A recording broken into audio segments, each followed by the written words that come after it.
Welcome to Focus on Why. I'm Amy Rowlandson, your host. Join me to explore the compelling stories, profound insights, and captivating experiences shared by my guests from all over the world.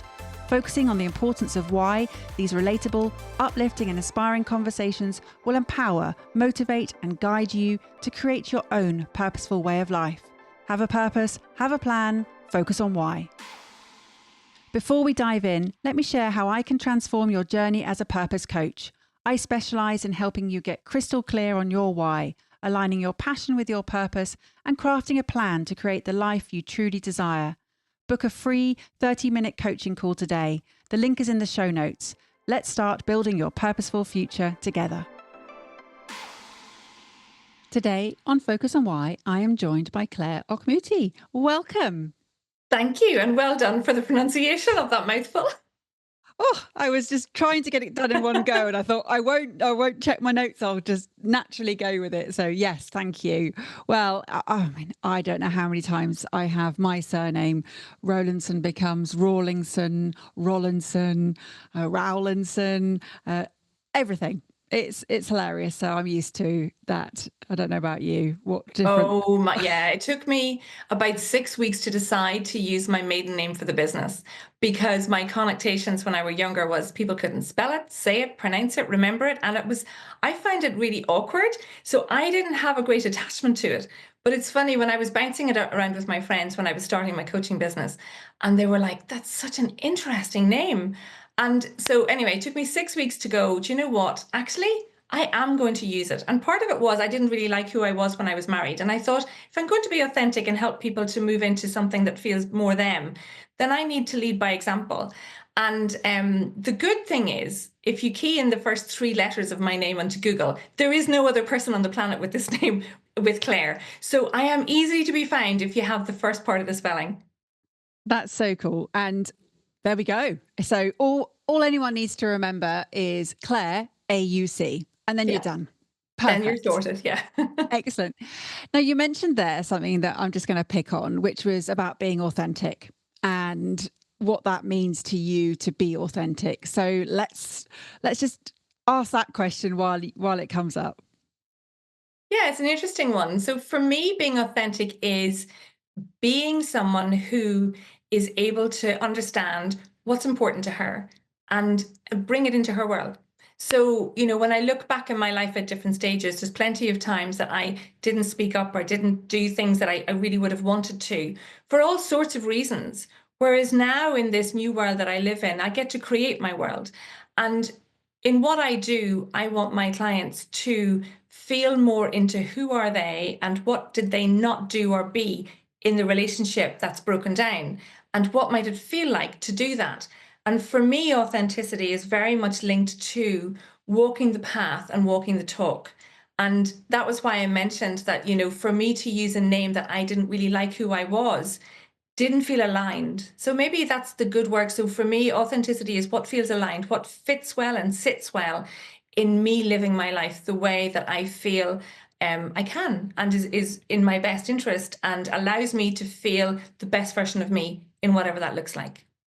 I totally get it, and I love it. And I want to ask you, there's a lot of feeling going on here. And so this whole feel more into who they are, and you're talking about how that feels about walking this path and this talk. Feeling, is that something that is not new, but is back in your life in some way because it's so prominent? Yeah, it's interesting. I suppose I've never noticed how prominent it is. So yeah, good pickup. Yes, so I have often found that sometimes I need to hear somebody else's words to put language around my life. And I remember walking on a beach in Portstewart. So I live in the north coast of Ireland, close to gorgeous beaches. And I was walking there one day, and I must have been listening to a podcast or something. I don't remember who was speaking, but the word alive was mentioned. And I kind of stopped in my tracks and I thought, that's what was missing in my marriage. I didn't feel alive. And so often we don't know what we don't have. But when we find it, we realize we didn't have it. And I thought that is the word that encompasses what I didn't have when I was married, certainly towards the end of my marriage. And that's what I have now. So now that I have it, I know what it feels like. But yeah, so does that answer your question as to why it's important? Oh, it's such a great answer. And, the thing is that I'm just going to pick up on is you don't know what that podcast was, and you likely won't recall. But someone somewhere recorded something that triggered such a huge shift for you in your life. Life defining. Right. And so I just want to give a shout out to whoever that podcaster Yeah, was, whoever yeah, mentioned that one totally. word, because sometimes you don't get to get the feedback from instigating such a life defining moment for someone. And it's not that you're not acknowledging them on purpose, it's just that you then went off into a whole different space to then understand what that meant for you. And then that shift is now where you are now. And I just wanted to give that some kind of recognition, because so often in life we have these moments where we don't know if we're doing any good, and we Yes, don't ever hear if there are results happening. And I just want to say that this is a perfect example of, you might never know what impact you have on others in life. truly. Yeah. And at that point, I was still nursing. I hadn't changed my career, but in changing my career, that sense of aliveness is very much what I want to bring to people. And it's aliveness with hope. There is hope that you can feel alive if you don't now. Because when a relationship doesn't work and starts to get a bit, rough around the edges, and then it all gets a little bit quagmired, what happens is we lose our sense of aliveness. We lose our sense of joy. We lose our sense of fun. And fun is the last thing in the world that you have when a relationship is breaking down. And I know that it's possible to bring it. So by doing what I do in the way that I live my life, what I want to be is inspirational to someone. If she can do it, I can do it. And the pickup that I've picked up from what you've said is the person who did the podcast had no idea the legacy impact that moment would have on my life, my children's lives, and all my clients and their families. Like it's mad. That's a huge ripple effect. Mm. And that is it. That is exactly the purpose of this podcast, is that I know that these conversations that I have with people will instigate some kind of action that may not be credited to any of the speakers on that particular podcast. And it may be that it happens several years down the road.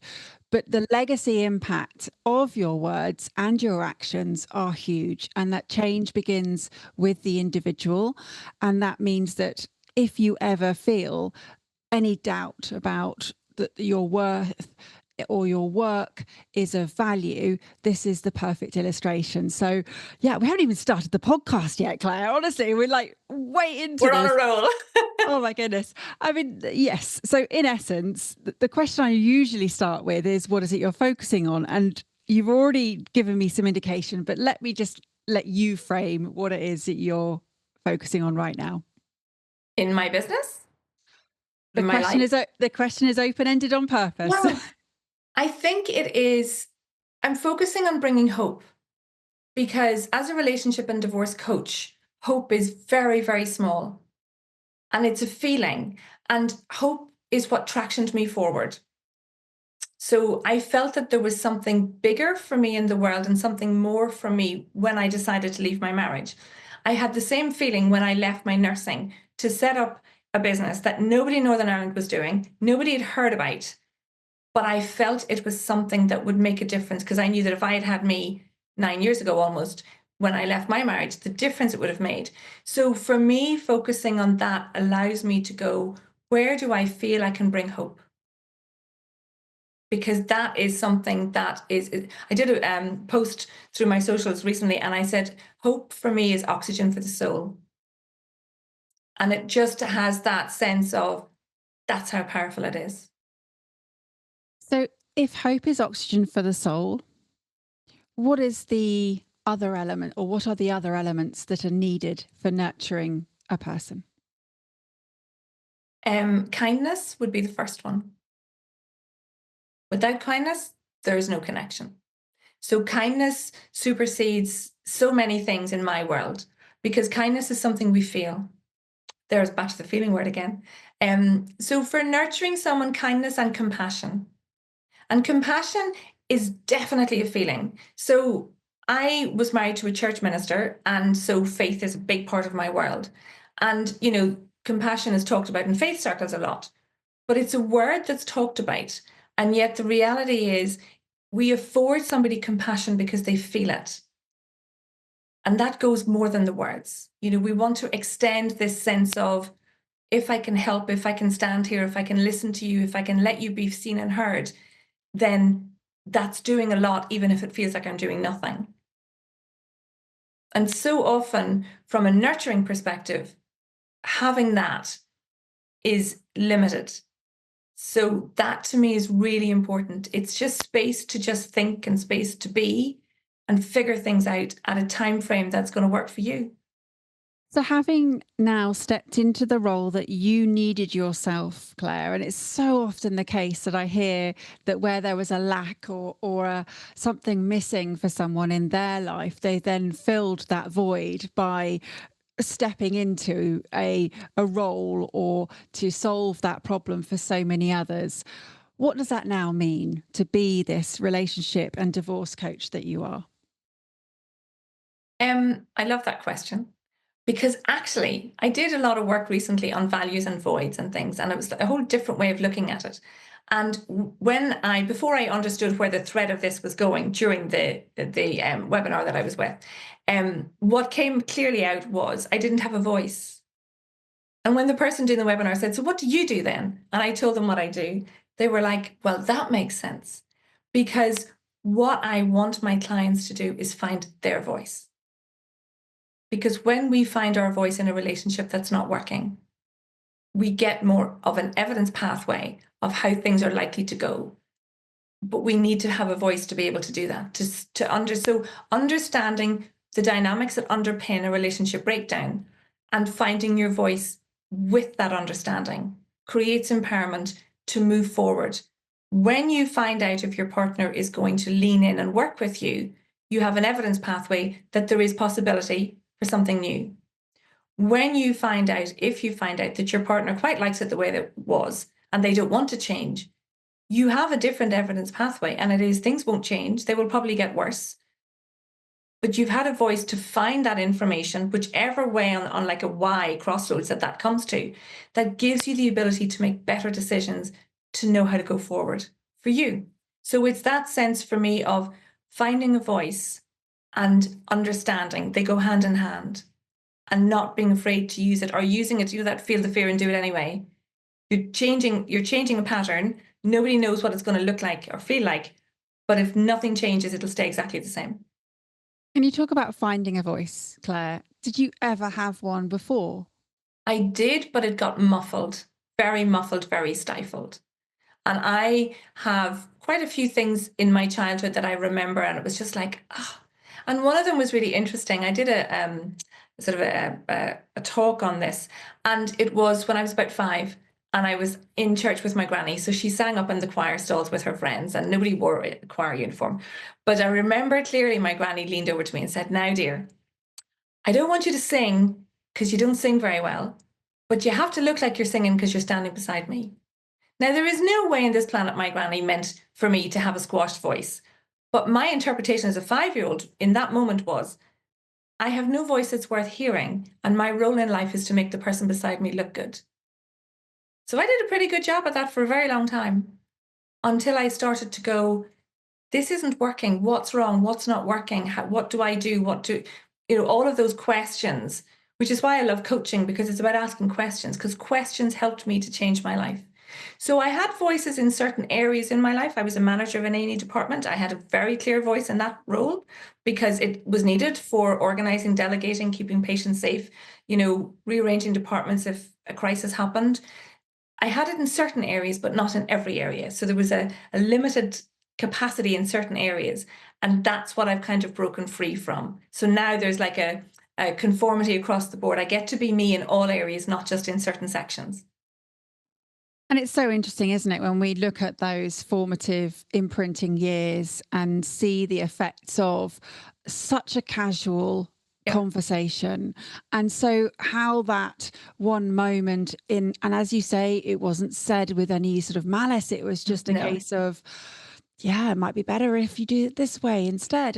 And yet the forward sort of ramifications of what that then went on to do, consciously or unconsciously, regardless of that, it happened. Yeah, that's it. So yeah, so having a very strong voice in some areas, but not all, and then seeing that you were able to find your voice, to become alive, to embrace this kindness and compassion, to understand possibility, and to help others to find these, I love the phrase, evidence pathways that they can then navigate. What now? Ooh, that's a big question. Yeah, what now? Yeah. So for me, it is, how can I extend my influence and my impact? Because my life has completely changed over the last X amount of years with the learning and understanding that I have of me. And like that, going back and finding that memory and realizing what had happened and knowing that I didn't need to blame Granny. It just, this is what happened. But in order to change it, I needed to see it and understand it. So for me, in the role that I have and what I do, I want people to see that a breakdown in a marriage is not the end. It's an opportunity for lots of new beginnings. And if somebody comes to me and they're in a should I go, should I stay? Well, maybe they don't need to have a divorce. Maybe they don't need to leave. Maybe when they start to understand what's going on and find their voice, they realize that there's a lot to stay for, but they've been focusing on the negative so much that they think it's all awful. So increasing my ability to talk about what I know to be true so that it reaches more people. Because I didn't have me nearly 9 years ago when I left my marriage, and I didn't know what I didn't know. And I learned it, but it was long and slow and very painful in lots and lots of ways. Divorce journey is a very isolating journey. And I really want to get a message out there that it is an opportunity for something better if you're willing to look and move through it and move through the emotions and understand that anger is an emotion that protects us from pain. Doesn't really serve us very well, but it's doing a really good job at what it does. Because there's lots of emotions that come up on a divorce journey. Yeah, and often anger is a really good indication of a boundary being crossed, and that, it's showing you really what you stand for and what's important to you. So absolutely all emotions are of use, but it's knowing that you then get to choose a different emotion, that you have that opportunity and that choice. And what I heard you say earlier about the legacy impact of that word alive, and what you're doing now, talking about the impact, this is not just a legacy that you are helping to create, you're living it, and it's going to have so much forward impact because of all the lives that you affect and help in these relationship breakdowns. Yeah, it is. It's a living legacy. I get to teach my children at 13 and 15. Like, they have 40 years ahead of me in learning stuff that I didn't know. And I look at what's possible for their future with this. And it's so endless. Like, it's so exciting. I'm excited for them in ways that I didn't know I would be. But also I specialize in narcissistic abuse and that type of a dynamic. When somebody comes out of a relationship with that type of dynamic, they have lost their identity and their sense of self is very small. So a lot of what I do is help somebody find who they are again, because it's so far in the past that they don't actually know anymore.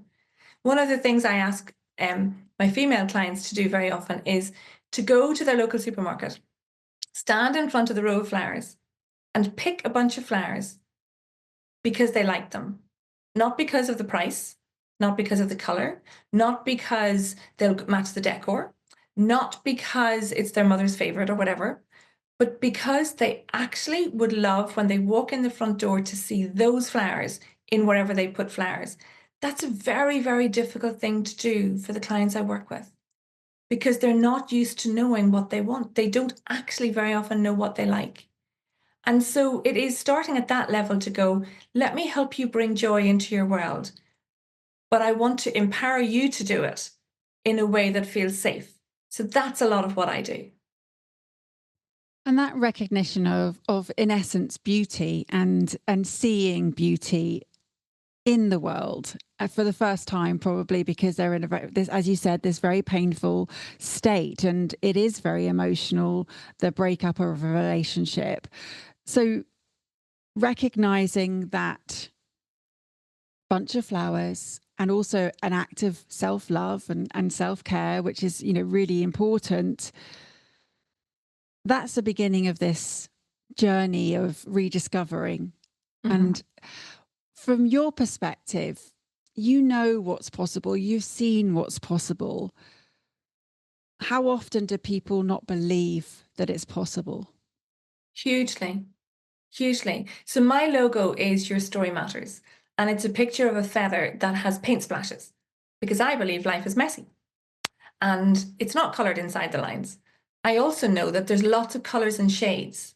So I don't agree with black and white or gray. I think there's lots of colors and shade, but it all makes up a beautiful picture. And I got that feather made into a quill by a designer.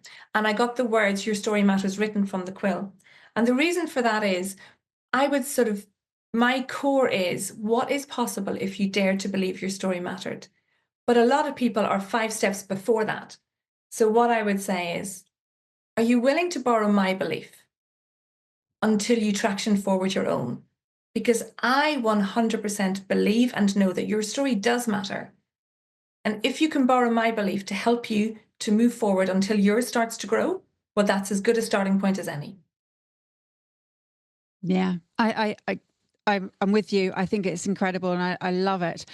The whole thing is centered on relationships, and you focused on how kindness is pivotal to that, because without kindness, there's no connection and no compassion. And this whole work that you're doing is based on relationships. Who are those between? They can be between anybody, because toxic dynamics in a relationship, if you're married to somebody and there's toxic dynamics, generally speaking, it's because that pattern is familiar to you. And it'll be familiar because of your childhood. So you go back and you think, well, there's the relationship with parents. Very often, one sibling in a family can display the same dynamics. So it's your sibling. It's probably your boss in your workplace.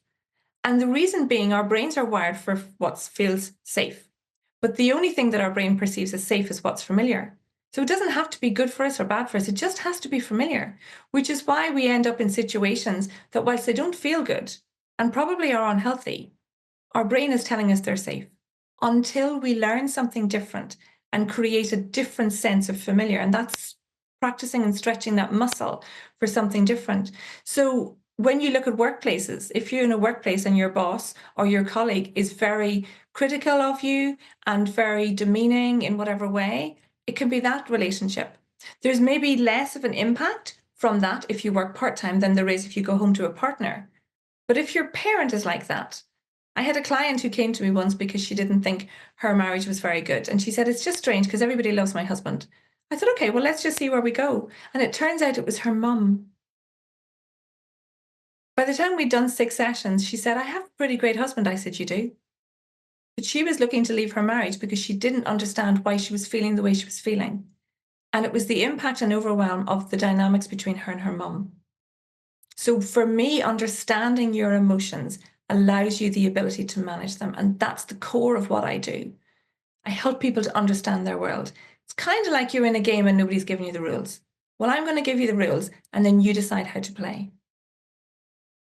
And as you said, you've given your children a 40-year head start. So, that's a Lucky pretty them. big advantage in the game, right? It certainly is. Yeah, I mean, it really is interesting, the whole understanding of personal development and how to bring it into your world and to embrace it and to understand that it does require work, and a lot of people want the shortest possible route to whatever success that they're desiring, We all do. if they even know what that is for sure. But in case of this work that you're doing, I have always been surprised how little I knew about myself, about my personal development until I really started going on this journey. Has that been a similar experience for you, Claire? Totally. Totally.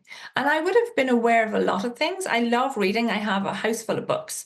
So I'm always reading and listening to podcasts and doing different things. But I think, this journey for me, I after I left my marriage, about 2 weeks later, I bought a book. I bought a Christian book on divorce. I thought that would be a good thing to do. Let's learn what I'm supposed to know, having already left the marriage. And I remember the first chapter talked about change, and I thought, well, I have a postcard on that. The second chapter talked about identity. And what the author said was, no matter who you are, no matter what side of a divorce you're on, no matter what the reason, every party on a divorce journey needs to find a new identity. I remember lying in bed going, I have no idea what that even means. So that was the start of me starting to learn and understand and really go, well, who am I? Who am I in the world? I didn't really know. And the difference now is I walk into a room and I know who I am. And the difference for me is like night and day. And it's been that process and that learning. And I know that everything is layered. So, there's huge grief in a divorce journey. So I understood that. But 11 months after I left my marriage, my mum died tragically in an accident. So I remember driving to Galway, which is 5 hours away, saying to God in the car, I don't have capacity for more loss in my life right now, and almost putting things in these imaginary suitcases on a shelf on the very far back of my head. Because I was 5 Christmases away from my first Christmas as a separated parent, and we had 2 children. And my dad was the start of a dementia journey 5 hours away. So there was this sense of, how do I do that? Who am I in this role? And at that point, I had lost my role of being a daughter to my mum. So identity, straight back into that. And it has been the most fascinating, the most difficult, and the most fabulous journey all rolled into one. And I wouldn't swap a single step, because every step on that journey has got me to be the person that I am today. And I've needed all of them, the good, the bad, and the ugly. And did you take down those suitcases that you'd compartmentalized and deal with them at a later date? Yeah, it was interesting because my dad was at the start of a dementia pathway. And as a family, we helped him to stay at home for a few years. Then we had to decide, did he need more care? And then we had to sell our family home. And then because as having been a nurse, I was helping navigate care in a care home. And it was only after my dad passed away, my mum's anniversary on the first year after my dad passed away, that I was able to take them down off that shelf. And that was 7 years. I didn't realize that they hadn't been dealt with, because I thought and I had done quite a bit of work around it. But to be honest with you, what I realized at that point was my dad needed me to be fully present. And I needed to be fully present on that journey as we let go of our family home and the physical things. And, dad's dementia got worse. And I was at that point, I was changing my career and I had 2 boys and I was navigating a divorce. And so for me, those suitcases took a long time to come down. But that's fine, because they were there. They stay there until we are ready. And I firmly believe we don't see the things that we need to see until we have capacity to manage it. And capacity sometimes looks like having space, and sometimes it looks like having the right support. So it didn't matter that it's that length of time. And that showed me more about grief and timelines and all of that. I was fully functioning in the world, but there was more for me to unpack to allow that to be aired, is probably a good word. The suitcases got opened, the things got looked at, and I chose to keep what I wanted to keep and not hold on to the things that I didn't need anymore. So the weight had lifted. So after that time over mum's passing, after dad died, I felt a lot lighter when I had gone through it then. But I know I didn't have capacity to do that any earlier, because my dad needed me.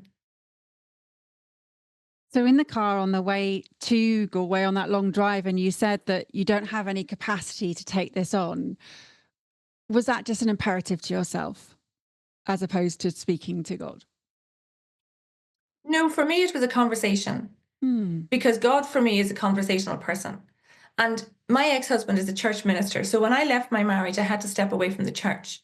So I lost a lot. I lost connections. I lost my role as a minister's wife. I lost my role as a wife. I had just literally a few weeks earlier changed my job from running an A&E department to working in a GP practice and starting a diploma on respiratory care. So my whole world had changed, and I had a lot of identity shifts and changes. So for me on that journey, there was the huge thing of, where is God in the middle of a Christian divorce? There's a whole other chestnut. And for me, God is in the detail. And it's God's kindness and my understanding of what compassion is has changed because of the journey I've been on and what the sides of God that I have seen to be real and felt and understood. So for me, that car journey, that was a conversation of, I don't know how to deal with this. So this is what I'm going to do. And I'll just leave him there until you decide, I decide, life works out. Yeah, I love that. And this God is in the detail, and just explain that for me. Just give me a bit more about what that means. Well, for me, it means that I'm here in this century at this time for a purpose and a reason. That's what I believe. And I believe that the experiences we have, whilst I don't believe God wants me to break my ankle, when I did break my ankle in COVID, I remember lying by the side of the road with my friend saying, I don't feel upset. This is interesting. I wonder what God will do with this journey. So that's a normal conversation in my head. And in that journey, I found a training course to become a divorce coach that I didn't know was a thing. And I changed my whole career. So my sense was something would come from it.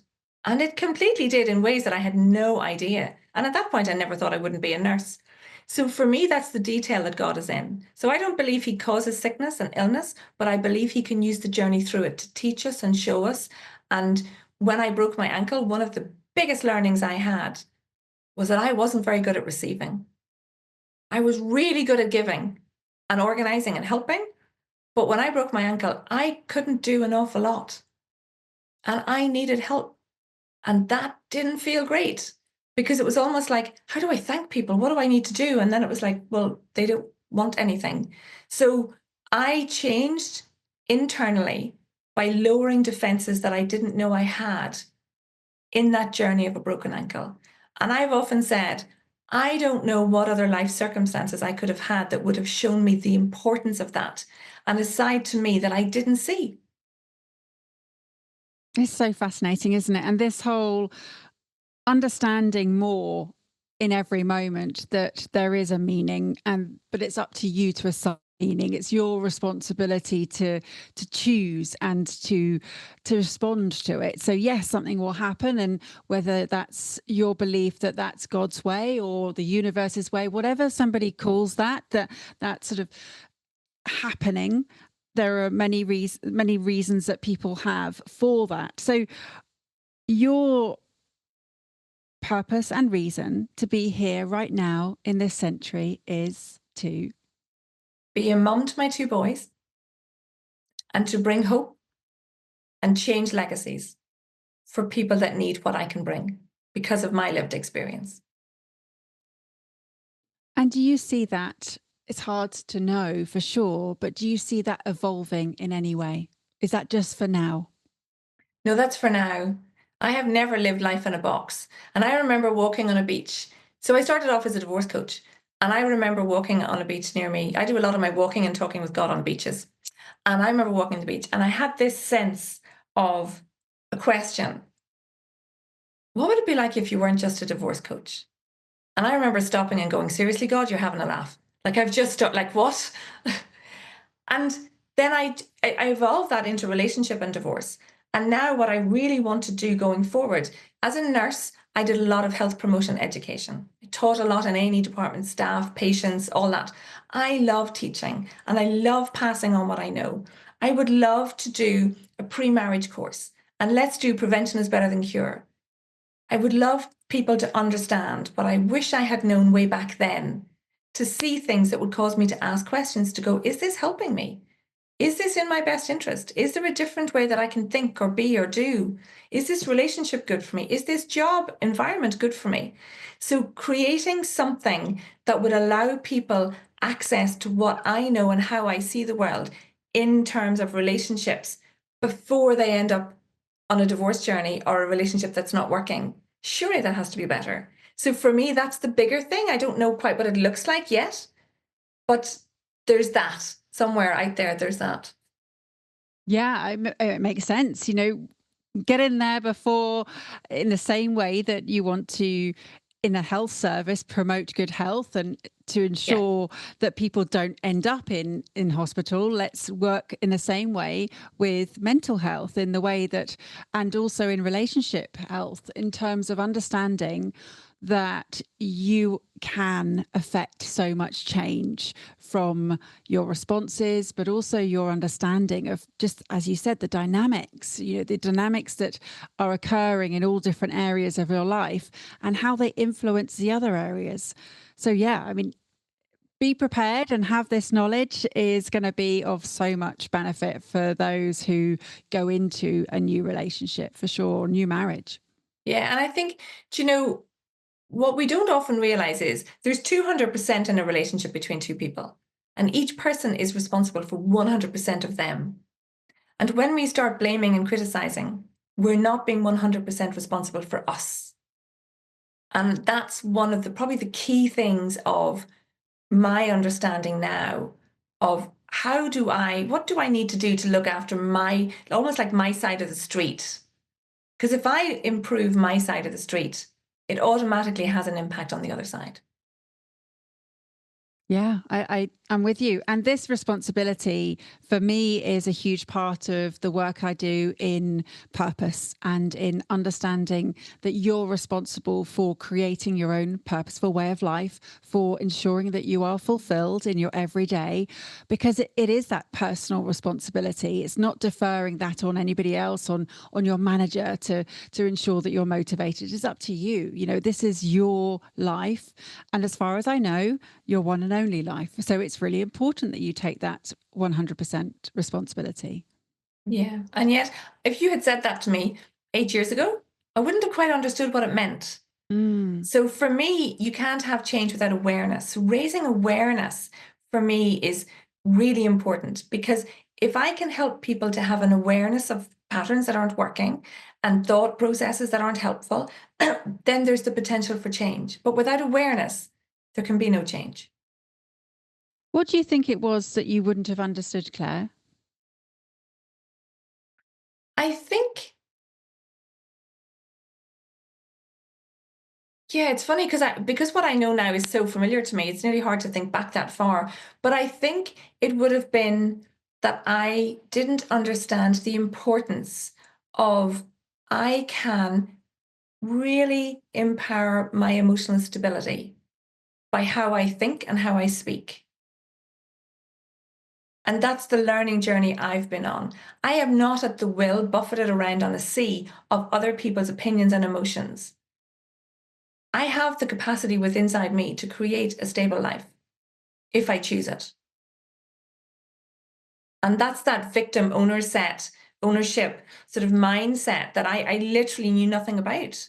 And so often we default into patterns that are subconscious. We don't understand them, but they've served us well. They've got us to where we are.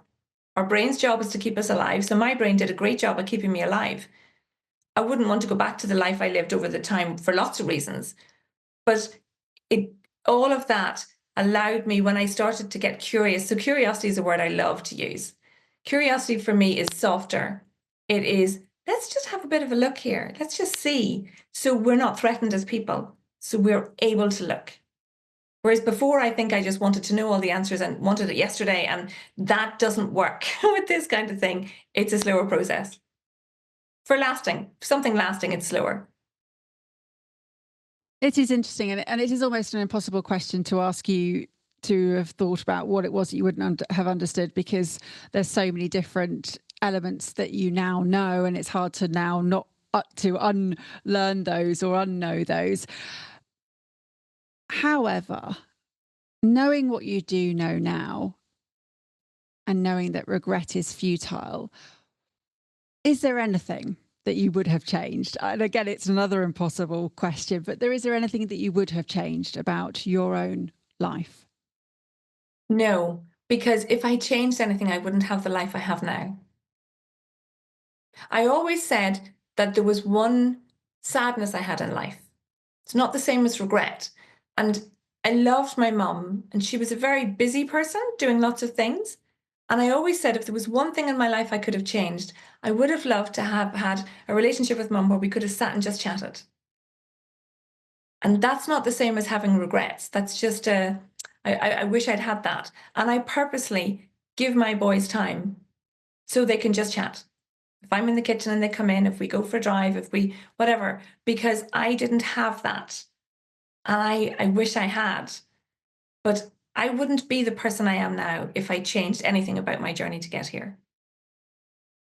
It's so funny that you say that. I remember back in 2016, I wrote a sort of my own personal charter of what I would like to change and what I'd like to do. And one of those things was to set aside the time as soon as the kids got home from school that I would be there no matter what for them, just to have a chat.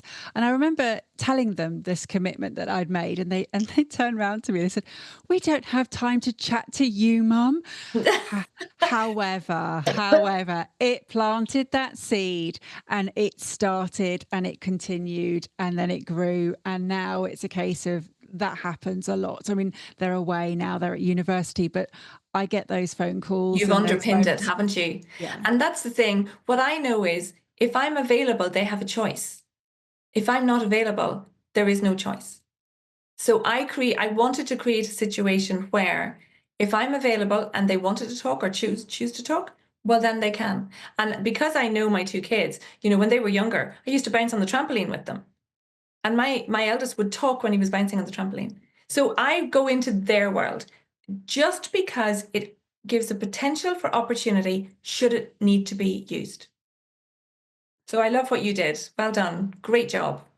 Yeah, it's so interesting, isn't it? And I remember one piece of advice that really sat with me was that if you ever needed to have a difficult conversation, or your child, you felt they needed to have a difficult conversation, that a walk Yeah. or drive in the Drive, car, yeah. because you're side by side, you're not in front of each It's other. less intense.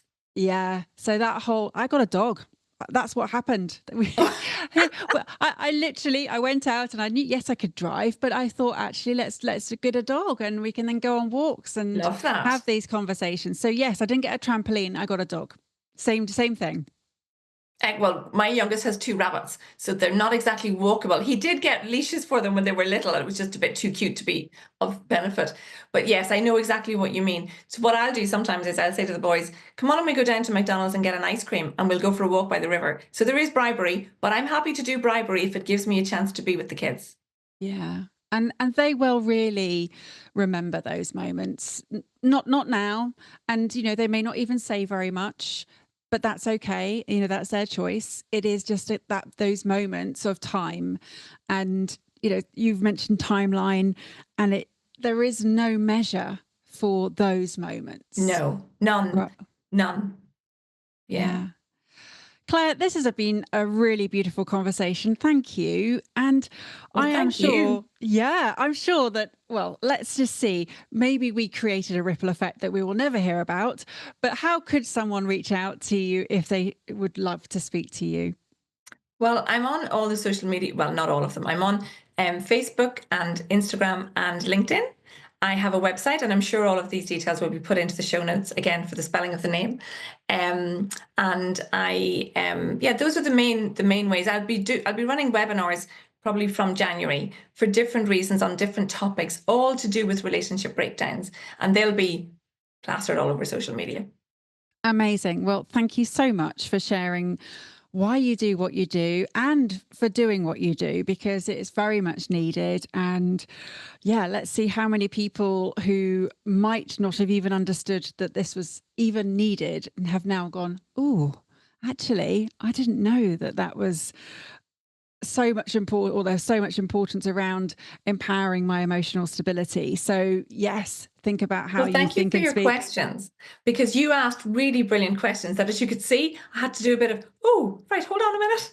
But I love that because, I go into a conversation going, I've no idea where it's going to go, but it'll go to where the people that hear it need it to go to. And that's kind of how I roll. Absolutely, which is Thank why you. I never have set questions. I never, other than what is it you're focusing on? If we didn't even start with that one today. But in terms of being in the moment, what you're sharing, my perspective is always that I come from, ask this question, Amy, that from on behalf of the listener.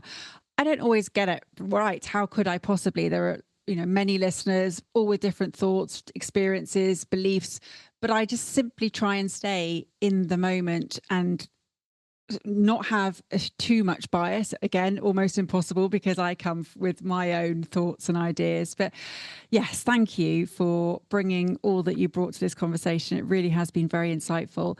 Do you have some final words, Claire? Yes, I would love to say to everybody listening that awareness is the key to change. So look at your relationships and look at the strengths, because if you don't know what the strengths are, you can't celebrate them. But equally, if you don't know where's weak, it's going to get weaker. It's not going to improve if you don't do something with it. So start noticing, what are your thoughts? What are your patterns? Just notice your world, because with awareness, change is possible. And then there is hope and potential for something better. And that has to be worth it. Definitely has to be worth it. In my book, it changed my life completely. What value have you gained from tuning into Focus on Why today? What are your reflections with actions? I'd love to hear your thoughts. Please leave a review on Apple Podcasts or via LinkedIn and share how Focus on Why has made a difference to you.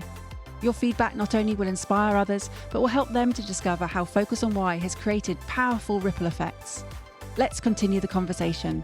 Connect with me on LinkedIn, Instagram, Facebook or X, join the Focus on Why Facebook group, and sign up for my weekly newsletter, Friday Focus, to keep in touch. All the links are in the show notes. Have a purpose, have a plan, focus on why.